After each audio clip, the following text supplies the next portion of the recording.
Welcome back, YouTubers, to my channel of an everyday life of an Aspie. If you're following me right now, I'm AspieAnswersAll, or Aspie for short, for the newbies that has come on my channel for whatever reason it may be today to come on and view my channel. I'm just hoping with what I share with you, albeit mental health awareness and just everyday topics, that hopefully that you'll come and find something that is of value and maybe use to you or maybe some others, as I'm sharing my journey with my life stories as well as my life experiences along the way. So no further ado, basically, like, guys, also to the ones that are the oldies, I don't mean to classify you guys as newbies and oldies, I humbly apologise, but that's what I'm going to call you. Basically, thanks for your support so far, your comments and whatever. You've been so loyal to me. Words can't express how much it means to me right now, despite my everyday challenges I face. Like I said so many times before, that hopefully that it will come to, realisation that regardless of what I suffer, that hopefully, I can just be real and transparent as enough for you guys to see what my life is all about, hopefully. But like, I'm trying not to be too fearful about what may be around the corner of what I have to share with you all, regardless what I feel on my heart at that time to share. So without further ado, guys, if you've been following me or just new right now, I've been just give you the lowdown. I've been just sharing basically what's been going on with my book journey. This is basically also my journal series of what I've written from my journal excerpts that I wanted to share with you all as a message of hope or encouragement to you all, hopefully, to these everyday struggles that we go through, regardless what it may be. Also, another few bits and pieces along the way I did just before I begin my next topic is basically, if you can recall, is basically something about the toxic people, getting rid of them in your life, be it whoever it may be, family, friend, member, whatever. I touched briefly about the signs of, what to spot, of people that are toxic to you, but then again, we know that sometimes it's not always true. So this video is going to be for someone that has popped on my channel that challenged me the question, what if I was the toxic person? So I'm going to try and be honest and transparent and real right now to what I want to share. As promised to this Coolio, if he's watching, thanks for actually giving me a heads up, even though I know that you would love to hear my opinion on it or my thoughts, whatever, because we know we are entitled for our own opinions and thoughts, what have you, so I'm respecting everybody's differences of opinion versus whatever. Even though now I know that in the past, when I first started this channel, basically it was really hard, especially when it came to the point when certain personal things were flying on the comments that shouldn't have been there, basically. But then again, everybody's entitled to have their say one way or another, but then again, some things needs to be just left alone, hopefully, as I know. So let's begin of that question. Okay, this is going to be called check yourself. Are you a toxic person? So this is going to be addressed for me as well as probably for others around you, just to be honest and frank about this food for thought. Okay, so let's be honest and real, and hopefully this won't offend anybody, including myself, but it needs to be said and done for a reality check, obviously, for some things that I share, regardless what it may be, so this one will be a reality check of what I'm going to share with you, especially from Coolio, who came on my channel and commented on this. Okay, as we know, we all love to lament about people who are toxic in our lives, or just toxic people in general, whoever it may be that comes across, basically, be it if it's sitting in the midst of our friends, family, co-workers and the like. But we never know sometimes in the reality. We know for a fact, though, in general, I believe that the internet has blown it up to proportion about certain, everyday articles we see about, it can be overnight, it can be just straight few milliseconds of the day about, toxic people. Okay, all the titles such as, how to tell if someone's toxic, how to tell if basically if we need to deserve ourselves to drop that toxic friend or the like, 10 signs of a relationship that we're in is staring into the relationship of being toxic territory and the like. Here's a example, obviously, of my ones, the toxic friend or goodbye toxic friend, as I'm sharing if you've been following it through by through. But let's be real here. Until recently, okay, we didn't have a word for the relationships that were not as abusive, hearsay or per se. But there are, in some form or another, bad for us, I'll admit. It can be limiting, unhealthy, otherwise the lack of health is so pure and innocent. This is often the case in toxic relationships, as I said. Oftentimes the person we perceive to be toxic, okay, isn't deliberately manipulative, controlling, cruel, nasty, or all those labels. They aren't trying to make our lives miserable. Maybe they're trying to open up to us about seeing it from their side, that maybe we are the toxic person. Let's be real and frank. I was once upon a time that toxic, but I've decided that before, you know, anything else, that everyday choices, like I said so many times before, starts with us, ends with us. I thought at the time, while being maybe on a certain level of being toxic, that, you know, let's be real, I felt dirty and disgusting inside, and I thought to myself, why was I doing this? I didn't want to tear people down. It made me feel yucky, and I'm sure as hell it would have made the others like yucky, and at the end result you end up losing not just your friends, you lose everything in general. Okay, these people that are probably, you know, we perceive as toxic also aren't trying to make our lives miserable, as I said, aren't attempting to tear us down. They aren't the ones we need, what we need to be healthy in the relationship to become toxic as a result. Okay, also, as I said before to Coolio, basically, if I was the toxic person, I'll take a step back, even though I know for a fact, basically in my everyday life, even hard as it is with me, with my Asperger's syndrome and the like, basically, try not to play the pity party, you know, feel sorry for me and whatever else. Many people may think I'm doing this for pity, you know, for what I'm sharing with my life stories with Asperger's syndrome, depression, OCD and the like. That's their call, they want to say that or think it, you know, that's fine. But I know for a fact that I am actually forever grateful that despite what I know now, that I am becoming a better person. I believe anyway. This is just my thoughts here. I believe I am. I may come out cruel, harsh, and sometimes, you know, what's the word I'm looking for? Outspoken.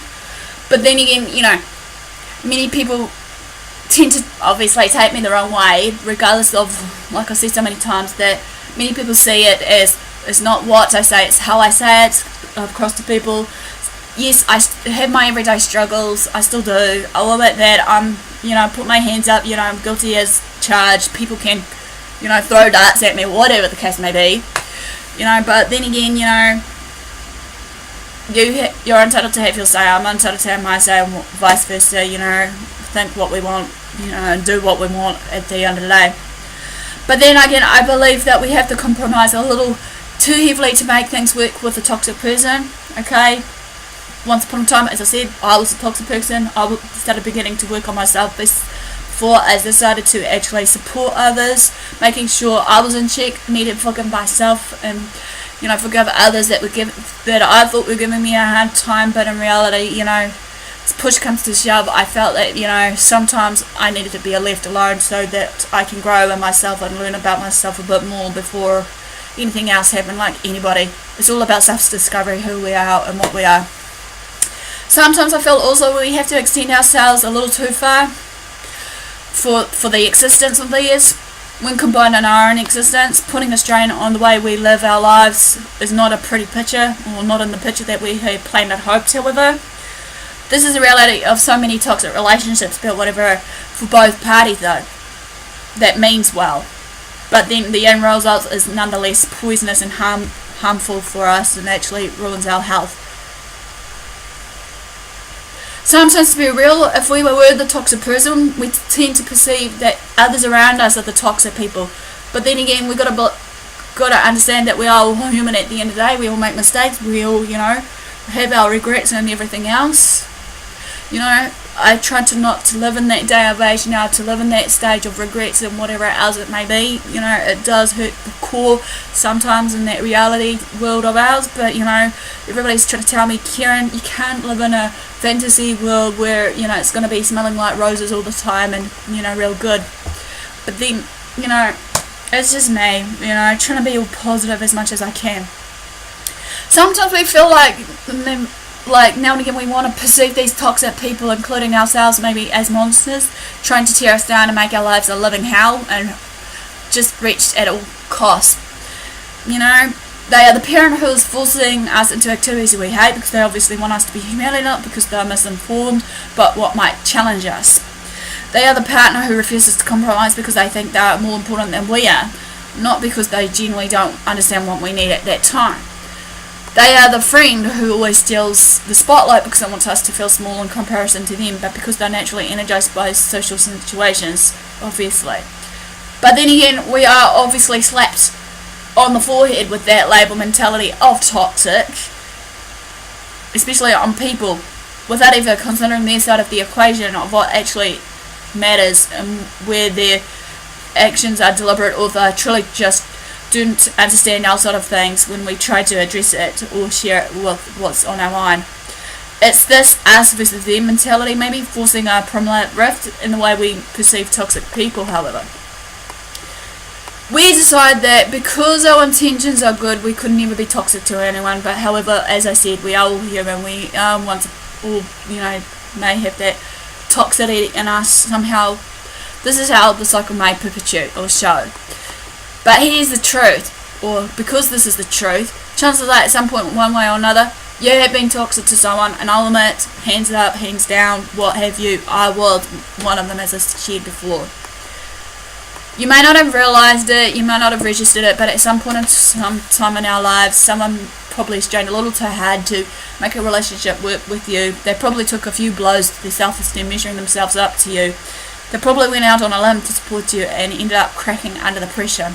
Hence, now since believing that I've made that change, turn that leaf, that, trying to hope for the best for everybody regardless of where they're at, sort of thing. Sometimes, like I said, can forgive the person but not return back to that same person. However, like I said in one of my videos about, certain relationships, not to return there, and if that same cycle repeats, carrying that same baggage, what's the point, These things happen readily and regularly, often without us even noticing it.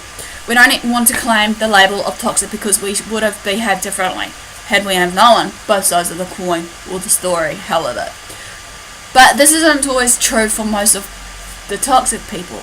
Very few people would approach to life with deliberate ill intent. Very few people make it a goal to make their loved ones miserable. Very few people deliberately set out wreak havoc within their personal relationships, and yet so many of us do it anyway. So let's be real here. I know for a fact that I might be looking at the minority versus the majority or what have you, but it's just weighing up and balancing up what's real and what's not, sort of thing. That's how I look at it. We let each other down. We fail to see the bigger picture. We prioritize things as XYZ, not realizing that our friends or partners, loved ones, prioritize them as YZX, vice versa. Now a relationship spirals into toxic territory without us even realizing it. So this is my wake-up call to all of us, or to my call of jurisdiction or justice, or whatever you want me to call it, to wake up to the reality that we are all toxic at some point in our lives, including me. As I said, none of us are perfect. Having good intentions doesn't always rid us for the toxic results, because the sooner we realise this, the sooner we can end these cycles of toxicity instead of endlessly pointing fingers at each other, pointing blame at each other and thinking that, they're the problem when we should know that sometimes it can be us the problem. The truth is though, in reality, we can, or myself, love someone with 100% of our whole heart and still be toxic to them. What I mean here is you can care for them and still be toxic. You want the best for them, however, so badly that it tears you apart, it still has a negative impact on their life for the self-purpose of your two elements, combined to form an inexplicably toxic reaction. Excuse my term. Neither of you are to blame, however, but the result may sure as well will be. One of the hardest lessons we may ever learn is that sometimes the best way to love someone we love is from a distance. However, I'm trying to love someone from a distance that I really love and care about, regardless of what it may be. That no matter how much we want them to thrive and expand and be happy, we will never be the people who facilitate to that expansion or equation. But that's sure as hell okay. A lot of toxicity is accidental, a lot of it can be innocent. A lot of it can be approached with generally positive intentions, however. But my comment here to end this is, as so, we need to learn to forgive ourselves for the toxicity we didn't mean to cause to ourselves and others around us. We need to learn to forgive each other for it too, regardless of it all, accept each other's differences and whatnot. In the end of the day, we just don't want to be the right fit for everybody. As we know, basically we can't choose to please everybody. It's hard to please everybody. It can be tiring. We need just to know what our purpose and reason is in life. We know for a fact that not everybody will be our best fit for us or the right fit. So we need to accept that and set aside our differences. We need to take the space and liberty of that space when we need it, basically to self-discover, self-learn, self-teach ourselves, basically. Learn to love each other from afar if the need arises, basically. So that hopefully, maybe in due time, if that happens, we can obviously grow together in a way that's, will be understandable. Well, basically that ends for the checkpoint of, if we're toxic or not, basically. Give me the thumbs up for support, basically. Feel free to share the videos around so that everybody can, engage with me, as well as hopefully we can engage with each other. So without further ado, guys, thanks for watching, thanks for the support. Do what you love what you do. Share the videos around, basically. Give me the likes of comments, the drills. So until next time, guys, I'll see you again.